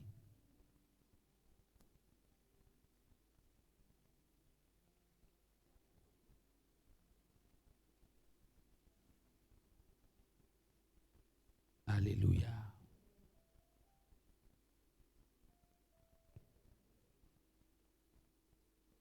Il y a un combat à l'intérieur de nous qui cherchera toujours à ramener notre pensée principale à ce que nous ne voulons pas. C'est elle la mentalité. Tu vois un peu ça? Tu as une pensée principale. Alléluia. Amen. Je vais vous prendre un exemple. Hier, par exemple, j'étais chez moi, j'ai dit, Seigneur, ouais. Il disait, il faut déjà que je commence même les constructions. Qu'est-ce qui ne va pas? Sommes ensemble. Voilà comment je pense. Je vous dis, ça a été très fort dans mon esprit hier soir. Et je me connais. Chaque fois que je ressens une force concernant quelque chose, ça veut dire que Dieu est en train de me dire, fais ça. Ça, c'est ce que je connais. Dès que je ressens, comme par exemple, quand vous dites que allons pour commencer les travaux de l'église, c'est que je ressens une énergie. Maintenant, dès que j'ai pensé comme ça, vous savez ce qui s'est passé? On est ensemble. Maintenant, je dis qu'il faut, j'ai même parlé comme ça, il faut déjà que je commence, on est ensemble. Et puis, où un peu ça? On se comprend très bien. Dès qu'il dit qu'il faut déjà que je commence les travaux, Seigneur, je crois par la foi que je peux. Alors, subitement, j'entends ça c'est la mentalité, une voix sourdine, ensemble, qui me dit, tu sais combien ça va te coûter? Amen. Ne Ne riez pas, c'est la vérité. Tu sais combien ça va te coûter? C'est mieux pour toi de commencer par une petite maison. Vous pouvez penser ça comme la blague. Je te parle ça, je te donne cet enseignement pour que tu saisisses comme petite maison. Pourquoi? Amen. Et puis j'ai dit, non. Je suis directement allé prendre le téléphone. J'ai appelé le topographe là, que tu es libre pour qu'on parte directement. Il me dit oui, je suis libre tel jour. Ok. Directement j'ai appelé le gars, l'architecte. J'ai dit que tu es libre, c'est bon. Le jour, il dit oui. Ok. On se retrouve tous à la même heure. On part. Pourquoi? Dieu m'a révélé qu'on me construisait un duplex en 2016. Et c'était sur un espace de près de 2000 mètres, plus de 2000 mètres carrés. Et dans cette révélation, il y avait une sœur qui vendait les choses de leur maison. Quand je me suis levé le matin, je lui ai demandé que j'ai vu, tu vendais des chaises en cuir couleur verte. Elle me dit que oui. Ça fait comment? Il dit non, le Seigneur m'a parlé, m'a montré la nuit. Et en fait, je traversais pour aller voir, et on était au niveau de la fondation, effectivement, des travaux. Donc on avait déjà fini la fondation. Je venais donc voir comment ils ont fait la fondation et je la croise. Nous sommes ensemble. Et dans la vision, c'était un duplex. Donc j'ai la conviction que c'est ce que Dieu veut me donner. Tu vois. Mais le diable me dit, tu sais combien ça coûte? Tu vas arriver. Nous sommes ensemble. Alléluia. Si Dieu te parle, n'aie pas peur. C'est des nonsense demons. Et quand tu demandes la fondation, on te donne le prix. Tu dis que, Seigneur. Amen. J'étais quelque part, je disais à quelqu'un que la fondation de ça, c'était ça. Il me dit, mais pas possible, frère. Hey, c'est beaucoup. Il dit que c'est Dieu qui a dit et il va donner.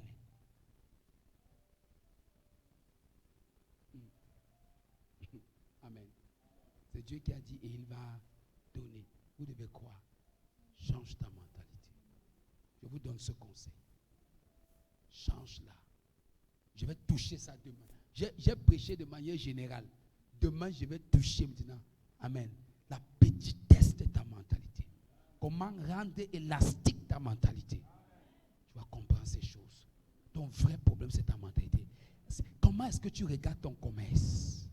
Comment est-ce que tu regardes ton enfant? Tu ne le regardes pas avec les yeux physiques, mais avec ta mentalité.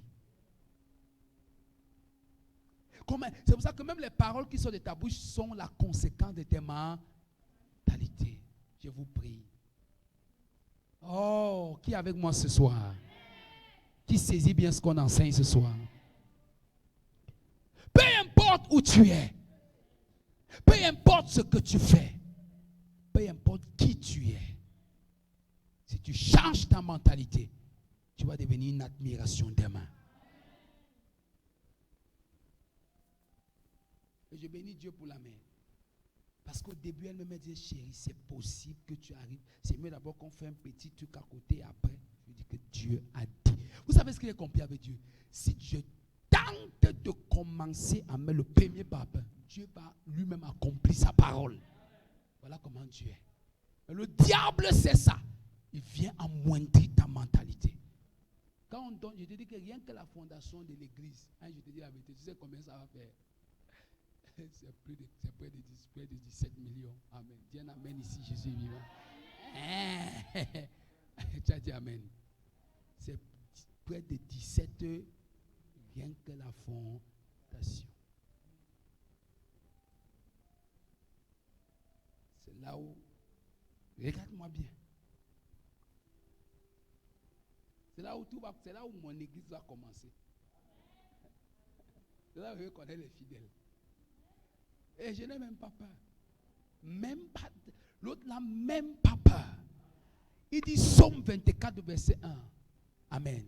Il dit à Dieu appartient la terre et tout ce qui renferme. Oh.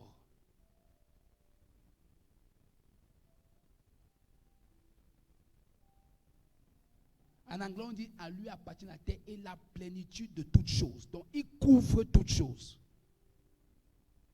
Oh, alléluia. Dis à quelqu'un, oh, je sais que ça change. Encore et encore. Qui est très béni ce soir. Si ça entre dans votre esprit, je vais aligner les voitures ici. Sans effort. Les choses ne viennent pas à toi selon tes moyens, mais selon la capacité de ta mentalité. Change ta mentalité. Non, ce n'est pas possible. Je sors d'un petit village comme Gédéon. Je lui dis, vaillant héros. Si tu as la mentalité d'un vaillant héros, il a fini pauvre? Jamais.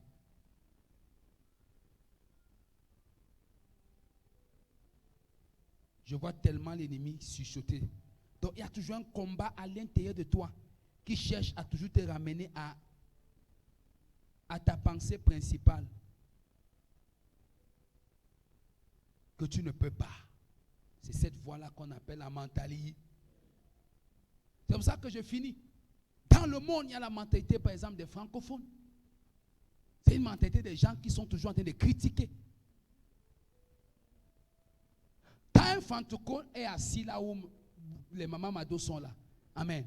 Si on dit offrande d'action de grâce, il cherche dans sa tête, il s'imagine combien perd dans les enveloppes que les gens disent que francophone.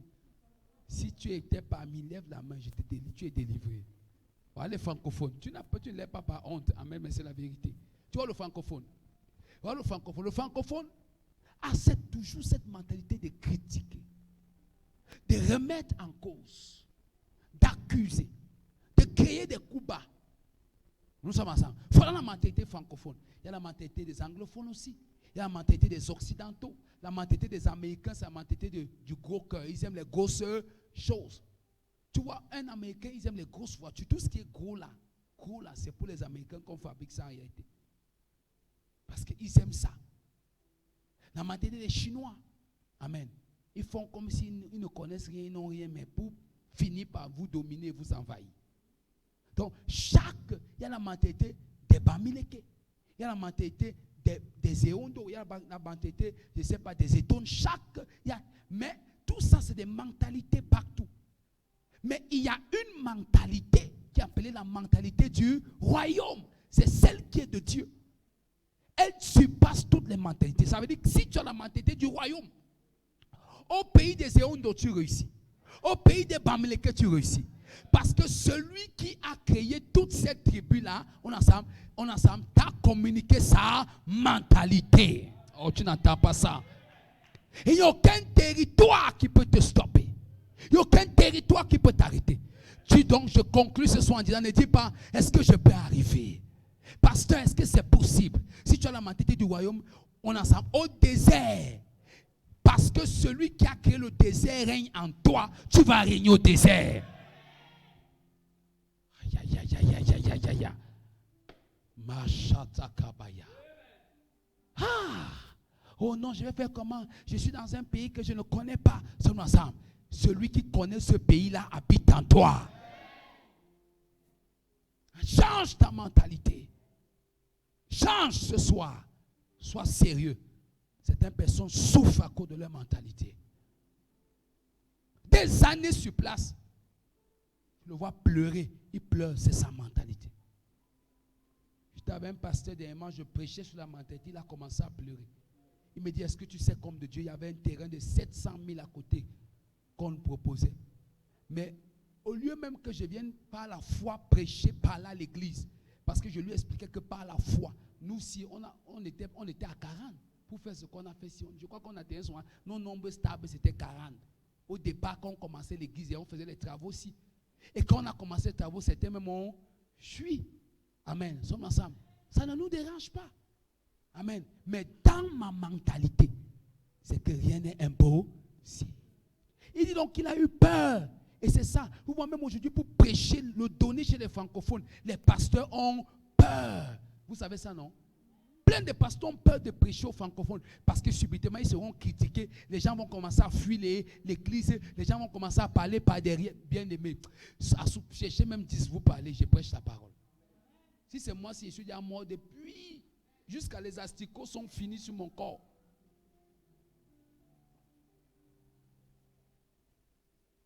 Ouais, ça. Et on a peur. Attends le mois-ci qui commence. C'est la manière que je vais prêcher sur la bénédiction, le donner, la prospérité. Tu vas dire que, hey, je n'ai jamais prêché. Même la dîme, là, je n'ai jamais. Je vais prêcher. Prêcher. Affecter ta mentalité. De sortir la mentalité du pauvre qui n'avait qu'une seule brebis, dormait avec sa brebis.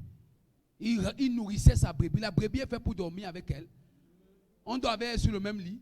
Elle est faite pour manger sur la table avec toi. Elle est faite pour qu'elle soit ta fille. Elle est faite pour aller croiser. Toi, voilà la mentalité. Le riche est venu arracher ça. Ce mois-ci, on va arracher tout ce que tu crois que c'est ta seule brebis là. Pour que David te donne ça 4 fois. Change ta mentalité. Change ta mentalité. Non, va dire au quartier que le pasteur avait dit que ça sera fort. Va dire à l'aide de tes collègues, à l'aide de tes frères en Christ et tes sœurs. Change ta mentalité. C'est pour ça que quand tu veux prêcher dans les églises francophones, la mentalité des francophones fait que le prédicateur lui-même est attaqué. Il prêche sur le donné, mais les flèches l'attaquent sans que quelqu'un ne lui dise. Tu vois, parfois me passer comme non, je voulais vraiment dire que c'est le Seigneur lui-même qui doit vous toucher. C'est le Seigneur, c'est que ça ne va pas. Il les regarde des uns et des autres le menace. Mentalité francophone.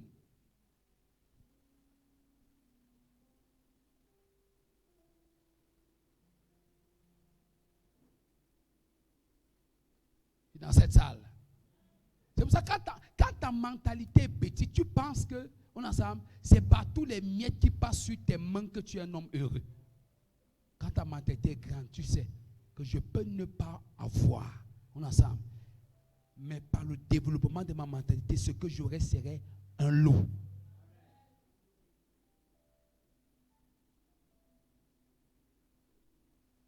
J'étais à Douala où j'ai prêché. J'ai vécu avec le papa là, chez lui au moins 4 ans et demi. Amen. Au moins, oui, plus de 4 ans. Et quand ils finissent de prêcher, ils ont été tellement bénis. Amen. Le jour où ils se sont assis pour causer avec moi avant que je ne parte, me dit vraiment que si tu peux vraiment nous aider, tout et tout. Alors, ils ont sorti une enveloppe kaki pour me donner. C'est ce que j'ai fait. J'ai dit à la maman là que non, ma mère, je ne peux pas prendre. Parce que depuis que j'ai grandi, je ne vous ai encore rien apporté. Donc je ne peux pas prendre. Son mari ici dit que ta mentalité est très grande. Aïe, tu nous enseignes. Tu nous enseignes. Il dit que l'enveloppe était super costaud. Kaki. J'ai dit à la mère, bon, comme tu insistes, moi je te donne ça comme ce que j'aurais dû t'apporter. Donc, ne remets plus à l'église, c'est pour toi prendre. Ils sont restés, m'ont regardé longtemps. Il fallait voir les. Maintenant, il fallait donc maintenant voir les paroles qui sont sorties de leur bouche. C'est ta mentalité. Si tu penses, c'est pour ça que je vais te dire une chose qui va t'aider, c'est ta mentalité. Amen. C'est ta mentalité. J'ai connu un jour un fils. Je lui ai dit, ok. Chaque fois, il vient, oh, c'était un fils spirituel. Chaque jour, vraiment, il venait, il me pose un problème.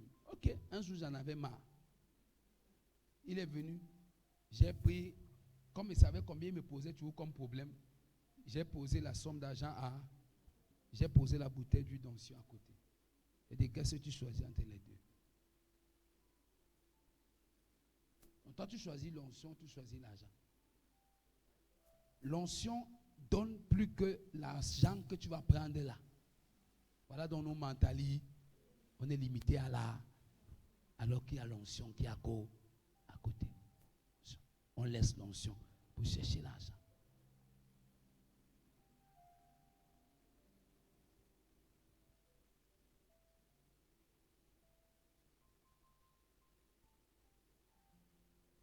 Alléluia. Si tu as la mentalité du homme, tu ne peux pas échouer. Change ta mentalité. Que Dieu te bénisse. Tiens-toi sur tes pieds. Oui,